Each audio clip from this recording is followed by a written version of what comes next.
Baru-baru ini viral, Ustadz Felix Xiao mengibarkan bendera One Piece di Taman Kota dan tak lama kemudian dicegah oleh petugas Taman Kota. Begini ceritanya.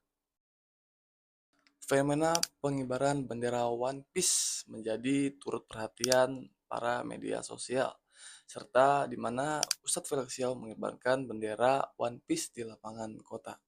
Akan tetapi, sebenarnya pengibaran bendera One Piece ini dilatar belakangi oleh aksi bendera One Piece menjelang HUT RI ke-80 dianggap oleh pemerintah sebagai ancaman nasional karena dianggap sebagai provokasi karena menyuarakan suatu kebenaran. Menurut pemerintah, itu adalah ancaman, tetapi terjadi berita yang sangat membingungkan di mana Presiden kita Prabowo tidak mempermasalahkan adanya pengibaran bendera One Piece selagi itu tidak ada provokasi. Tetapi di lapangan terjadi sebuah pencegahan pengibaran bendera.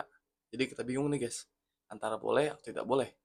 Ustadz Felix Xiao mengaku penikmat One Piece. Ia melakukan sosial eksperimen. Dia sengaja melakukan itu untuk menunjukkan pada publik apakah kebijakan pemerintah sesuai dengan ada di lapangan. Dia bersama Koi, yaitu yang YouTube-nya sepulang sekolah. Kurang dari 30 menit menjalankan aksinya, pengibaran bendera One Piece di Taman Kota.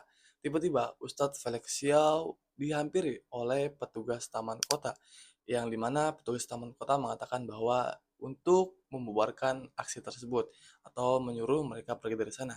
Tetapi Ustadz Felix Xiao dengan ramah dan sopan menjelaskan bahwa simbol bendera One Piece ini mengartikan bahwa kesetiakawanan yaitu menuju perubahan evolusi yang lebih baik untuk masa depan sebagai simbol perlawanan yang dalam bentuk kebaikan dalam filosofi anime itu. Momen semakin menegangkan, tapi ada yang unik guys. Ternyata petugas itu menggunakan casing handphone yang beranime One Piece. Kok bisa?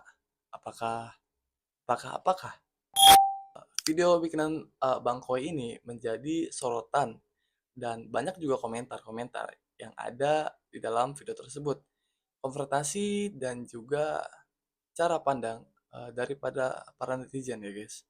Aksi ini bukan soal anime guys.